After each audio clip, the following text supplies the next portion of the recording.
દોસ્તો, અંબાણી પરિવારમાં મુકેશ અંબાણીના આ વર્ષો જૂના મિત્ર કે જેને બહુ ઓછા લોકો ઓળખે છે. શું તમને ખબર છે મુકેશ અંબાણીના મિત્ર 30 વર્ષ જૂની મિત્રતાથી બંધાયેલા છે? આજે મુકેશ અંબાણીના ખાસ મિત્ર વિશે વાત કરીશું, જે રિલાયન્સ ઇન્ડસ્ટ્રીમાં અંબાણી સાથે એક પણ રૂપિયો સેલેરી લીધા વગર કામ કરે છે. દોસ્તો, શું તમે જાણવા માગો છો આખરે આ વ્યક્તિ કોણ છે કે જે વર્ષો સુધી મુકેશ અંબાણી સાથે કામ કરી ચૂક્યા છે અને આજે પણ એમની કંપનીમાં કામ કરે છે? વિશ્વના સૌથી ધનાઢ્ય વ્યક્તિઓમાં સ્થાન પામેલા મુકેશ અંબાણીના મિત્ર પણ આ વખત લાઇમલાઇટની નજીક રહેવાનું પસંદ કરતા હોય છે. ત્યારે આજના વિડીયોમાં તમને જણાવીશું કે આ મિત્ર કોણ છે અને તેમનું નામ શું છે અને આખરે રિલાયન્સ ઇન્ડસ્ટ્રી સાથે એમનો શું નાતો રહ્યો છે. શું તમે જાણવા માગો છો તો આ વિડીયોમાં અંત સુધી બન્યા રહેજો. અને જો દોસ્તો તમે અમારી યુટ્યુબ ચેનલ ઉપર પહેલીવાર આવ્યા છો અને હજુ સુધી આપે ચેનલને સબસ્ક્રાઇબ નથી કરી, તો વહાલા દોસ્તો આજે જ નીચે રહેલું બેલ આઇકન દબાવીને સબસ્ક્રાઇબ કરી લેજો અમારી યુટ્યુબ ચેનલને. દોસ્તો, મુકેશ અંબાણીના આ ખાસ મિત્ર એમના એટલા નજીક છે કે આજે પણ એમની પોતાની કંપની છોડીને રિલાયન્સમાં વર્ષો સુધી વિના સેલેરીએ કામ કર્યું છે. દોસ્તો, અમે વાત કરી રહ્યા છીએ અંબાણી પરિવારના લગભગ દરેક સભ્ય વિશે લોકો જાણે છે, પણ એ રિલાયન્સ ઇન્ડસ્ટ્રીના ચેરમેન મુકેશ અંબાણી હોય કે એમના પત્ની નીતા અંબાણી હોય, પરંતુ અંબાણી પરિવારના સદસ્યો સિવાય પણ આ એક એવા સદસ્ય છે કે જેને ધીરુભાઈ અંબાણીના ત્રીજા સંતાન કહેવામાં આવે તો પણ ખોટું નહીં હોય. અંબાણી પરિવારના બાળકો હોય કે દાદી કોકિલાબેન અંબાણી હોય, લોકો એમના વિશે ખૂબ જ સર્ચ કરીને વાંચે છે.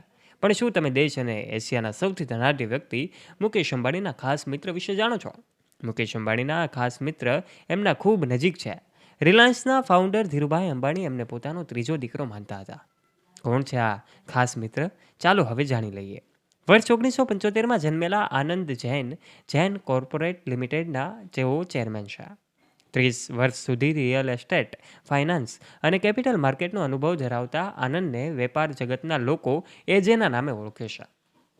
મુકેશ અંબાણીના ખાસ મિત્ર આનંદ જૈને મિત્રતા માટે વર્ષો સુધી રિલાયન્સ ઇન્ડસ્ટ્રીઝમાં વિના સેલેરીએ કામ કર્યું છે. આ માનવામાં કદાચ તમને ભૂલ ભરેલી વાત લાગે, પરંતુ દોસ્તો, આ જ વાત સત્ય છે કે તેમણે વર્ષો સુધી રિલાયન્સ ઇન્ડસ્ટ્રીના મુકેશ અંબાણીના કંપનીમાં વિના સેલેરીએ કામ કર્યું છે. ઇકોનોમિક ટાઈમ્સના રિપોર્ટ પ્રમાણે આનંદ અને મુકેશ અંબાણીની આ મિત્રતા 25 વર્ષથી વધારે સમયની જૂની છે.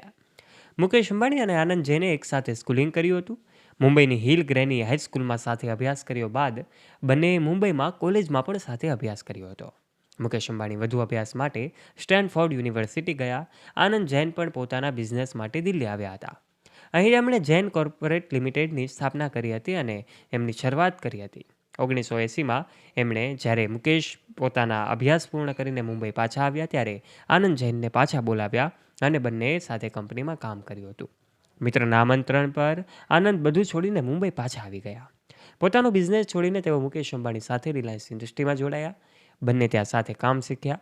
બંનેએ ધીરુભાઈ અંબાણીની દેખરેખમાં બિઝનેસની દુનિયામાં પ્રવેશ કર્યો. ઝીણવટપૂર્વક એમણે તમામ વસ્તુઓ શીખી. ધીરુભાઈ અંબાણી આનંદને ખૂબ પસંદ આવતા હતા.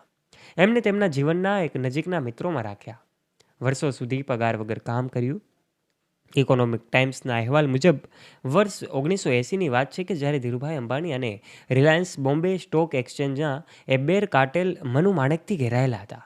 ત્યારે આનંદ જૈને ધીરુભાઈ અંબાણીને તે શેર બજારમાં બુલને દબાવવા ઘણી જ મહેનત કરી હતી. આથી મુકેશ અંબાણીના આ ખાસ મિત્ર આજે પણ એમની અંબાણી સાથેની મિત્રતાને ખૂબ સારી રીતે નિભાવે છે. દોસ્તો, આ મિત્રતા વિશે આપ શું કહેવા માગો છો? નીચે નાનકડી કમેન્ટ કરજો અને વિડીયો વિશે આપનું મંતવ્ય નીચે કમેન્ટ કરીને જરૂરથી જણાવજો. વિડીયો પસંદ આવ્યો હોય તો વિડીયોને લાઇક કરજો, ફ્રેન્ડ્સ સાથે શેર કરવાનું ના ભૂલતા અને આવા વિડીયોઝ માટે નીચે રહેલું બેલ આઇકન દબાવી સબસ્ક્રાઇબ કરી લેજો અમારી યુટ્યુબ ચેનલને. ધન્યવાદ.